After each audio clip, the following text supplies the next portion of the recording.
Hello, everybody, and welcome to an overview of Chapter 7 in the SEO courseware. And today we're going to go over keyword research, which is a really big part of search engine optimization and any work that anybody does in the SEO world. So today we're just going to take a quick look at Chapter 7 and how keyword research works and also its importance in the industry. So we'll go ahead and start here. I'm going to go through the slides. I'm not going to go through like the scroll of the actual courseware chapter because I think the slides do a little bit better job of describing this.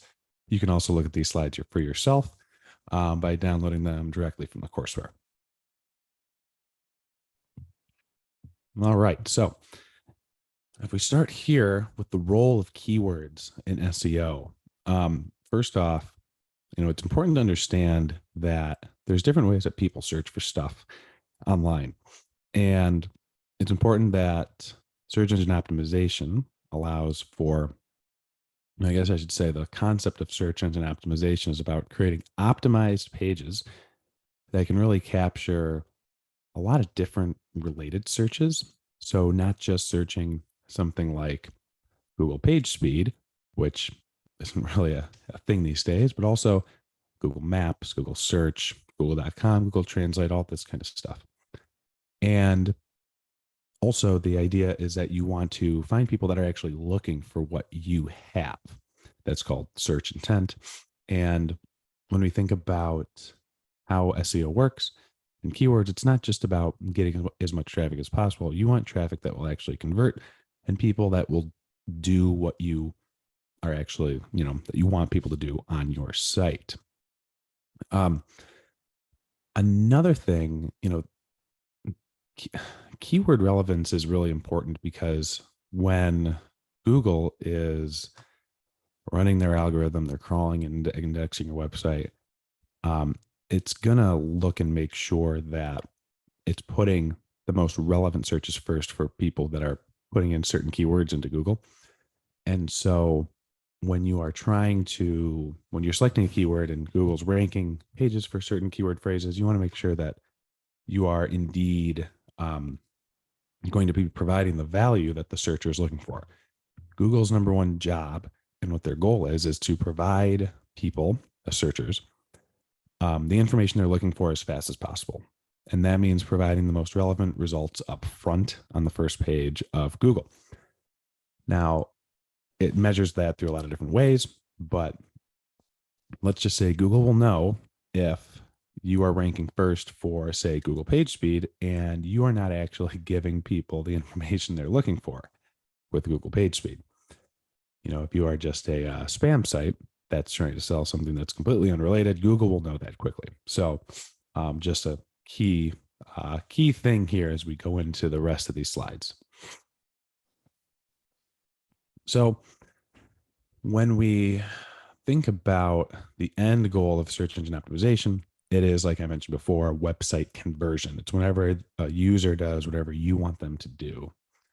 And so you want the people on your site to be doing, to be the people that you actually want. You don't just want millions of people on your site. You want the exact people that you are looking for to take a predetermined action. That's really what the goal of your keyword research is, and why you want to rank so well on Google. Now, the keyword research process is really what I want to spend most of the time on here today. And so there's really 5 steps. One, you want to think about what are the ideas? What are your first? You can just brainstorm a general list of keywords. Usually these are not just one word, but the more specific it can be, the more, I don't want to say the longer, but ideally it's somewhere between 2 and 5 words. And the more specific it can be, the more niche your audience, the more relevant that keyword phrase is going to be to the audience, to the people that are searching the keyword. And that's where you narrow down the keyword ideas. So, when I started blogging a couple of years ago, at least on my current business website, I was writing about semantic SEO. That was a big thing for me. And while semantic SEO as a keyword phrase itself was good to appear for, at the same time, I was actually looking for people that didn't just want to learn about semantic SEO, but people that wanted to take a class on semantic SEO. So then I changed my keyword. I actually narrowed it by expanding the phrase and what is semantic SEO as my keyword phrase, and started bringing in more traffic that was going to convert. And for me, converting was people filling out a form. So, oh, sorry. So if we look at step 3, um, we want to make sure that we want to we want our keywords to correspond to individual pages on the website or a specific piece of content, like a blog. That's going to be the keyword mapping. That's for the next chapter. But then we also want to make sure that we create our content for a certain keyword phrase. Then we also have to monitor that the search engine results page to see, are we ranking? Are we somewhere? Are we in the top 100? Are we in the top 50, top 10, whatever?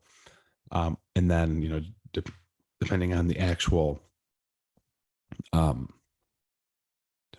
result, you can go back and re-optimize content from there.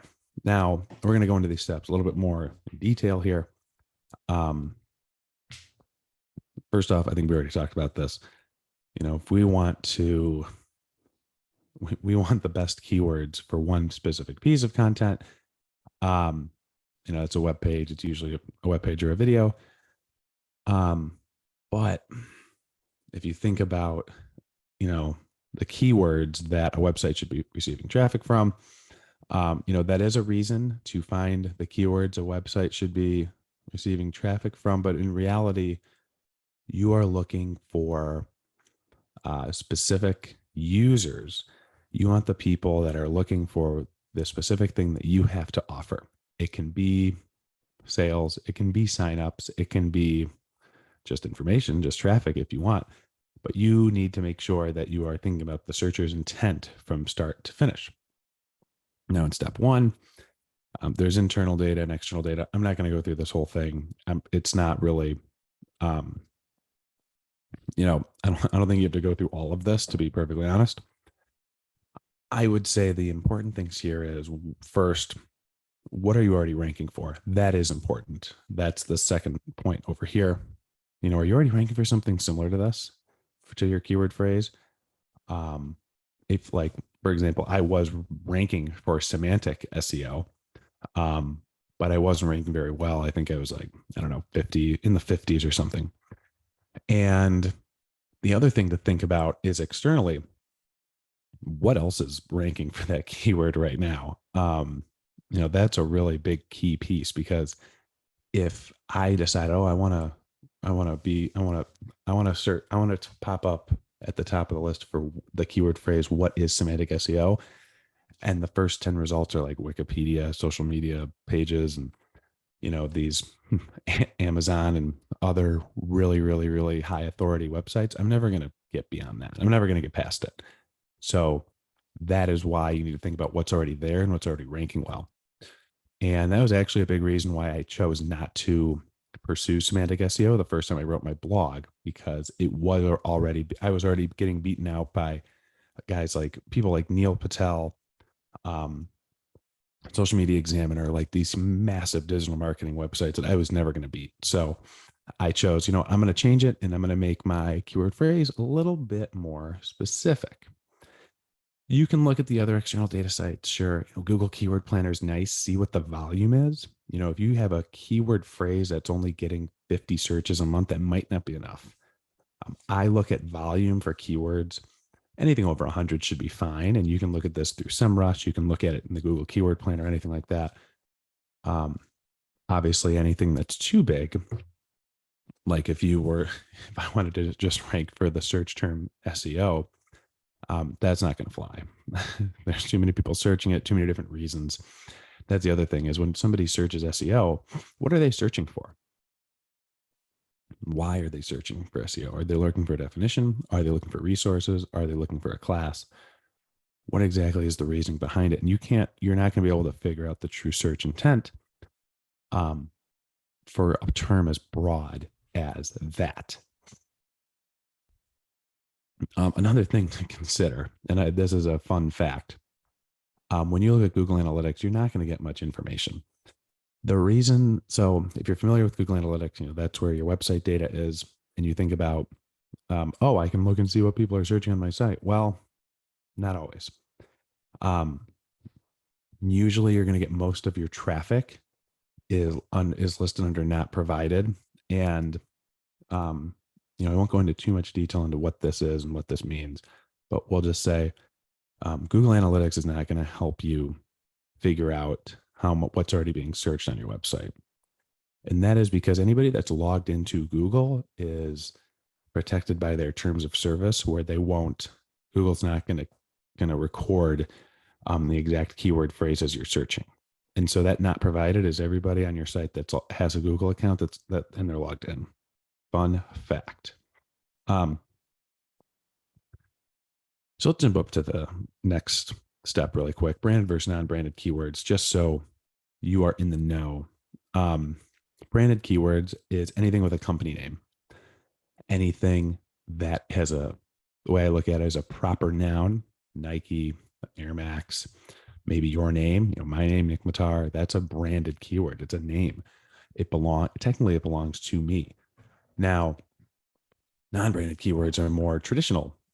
These are broad things that anybody can rank for, and they're more traditional. And SEO campaigns do usually target non-branded keywords because you're probably not going to be looking for people that are already searching for a brand. Somebody's searching for Nike Air Max Motion 2, and that's a shoe. And you just want people, and you want that audience.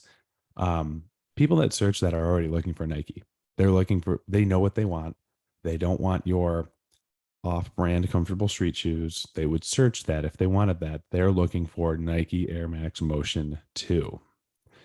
It's very important to realize that non-branded keywords are going to be more important when you are trying to rank for a term and bring in a new audience that is looking for general resources about a keyword phrase such as comfortable street shoes. If I'm searching for comfortable street shoes, I don't know what kind of shoe I want. I'm open to ideas. I'm open to new brands. If I search Nike shoes, I'm looking for Nike shoes. I'm not going to go through the internal data here, search ad keywords, nor Google Search Console. These are good to know. If you have access to a Google Search Console, that's great. But a lot of people do not. It's not necessary for your final project. But again, they're great if you have them. Looking at external data as well, not all that necessary. If anything, competitors are good just to see what else is going on. So if you search, Jacksonville, so here in the example, Jacksonville, Florida law firm, and seeing what pops up first, it's good to see what is it that's popping up first. Really not, if anything, it's just good to see, what's currently doing well for certain keyword phrases. You can use lots of different Google research tools. The one on the far right here, SEMrush, which I will do a full walkthrough later. That's kind of my preferred one. Google Keyword Planner is good too. Again, not really necessary in the context of this slide today. Google Autocomplete. That's a fun little thing you can do. For me, this is actually how I figured out how I was going to do what is semantic SEO. When I typed in the term, I saw the Google Autocomplete showed me what is before it. So just a little thing to consider there. And then we get to the long tail keyword. So if you think about the different types of keywords, the short tail keyword, high search volume, high competition. Again, if I just search SEO, that's probably getting searched 100,000 times a month. And I'm going to be competing against the best of the best in the industry.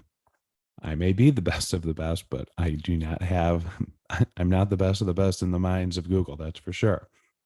If I think about a medium mid-tail keyword, that is this one here, a good example here would be just semantic SEO. That is becoming, that was a really popular phrase a little while ago. If you want to learn about it, just search it, check it out. I also have an article that I wrote that I can share about with some detail about it. But, you know, getting not hundreds of thousands of searches, but enough where people are, there's a little bit more competition. Then finally, there's really specific. So not just SEO, not just semantic SEO, but what is semantic SEO? A lot less searching.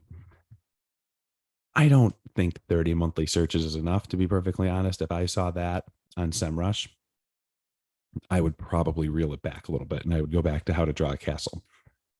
But like the slide here says, you know, usually the more specific the intent is, the better off you are. First off, the easier it's going to be to rank well, but also the more likely it is that these people are going to convert and take the action that you want. Now, when we narrow down the keywords, making sure that your keyword is relevant is really key. And this is where we look at different types of keywords. Is it transactional or informational?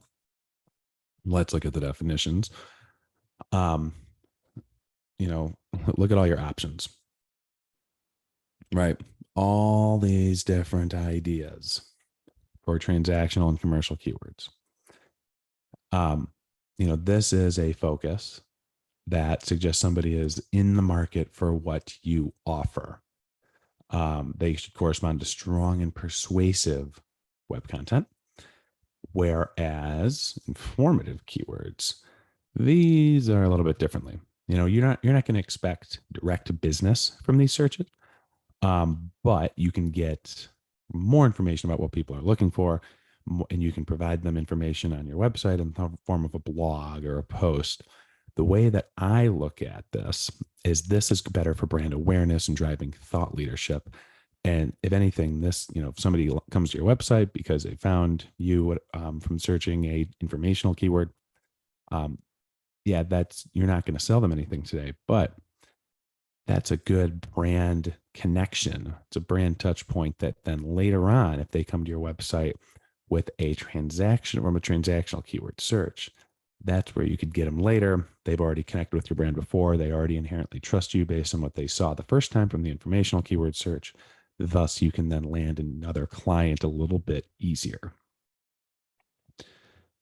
Finally, a couple other considerations for narrowing your keyword search. Like I said before, what are the existing rankings? What are the volumes? But then also think about more, something that there's not really a slide for is the competition. Again, if you search your keyword phrase and the first 10 results are all massive websites that you're never going to be able to get past. If it's all social networks, Wikipedia, and Amazon, that might not be the keyword phrase for you. You might have to go a little bit more narrow. You might have to go a little bit more long tail. On the other hand, if you see the first couple websites are just sites you've never heard of and they look like, oh, this, no better than yours, then I think you have your keyword. The other thing to consider with competition, competitive keywords, is that a lot of .edu sites are very difficult to surpass. And you see this with a lot of academic terms and a lot of academic searches. So I forget what the keyword phrase was, but I was working with a university a couple of years ago and we were trying to rank for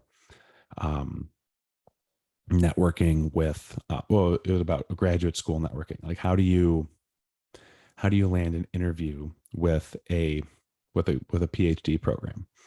And all of the keywords we were trying, we were up against all universities, like major universities. And we thought, and I kept thinking like, wait, how am I going to beat this? But then I realized like, wait, we're also a university. Why, what makes these other schools better than us? And the moral of the story here is, don't completely sell yourself short. Don't think that you're starting from nothing. And really the only ones that you need, the only sites that I would say you shouldn't bother taking on are the titans of the internet, social media platforms, Amazon, Wikipedia, of course, YouTube, the major ones that everybody knows. And if you're in the e-commerce area, don't try to beat Walmart, don't try to beat, the major retailers, but instead focus on the niche searches instead. And the more that you can hone in on who your target audience is and specifically what they're searching for, and if you can provide what that search should yield, you're going to find yourself a lot better off, getting a lot more conversions, and being more successful in the work that you do. So that's about it here for overview of keywords, SEO Chapter 7. If for any questions, please feel free to reach out. But if nothing else, then I will talk with you soon.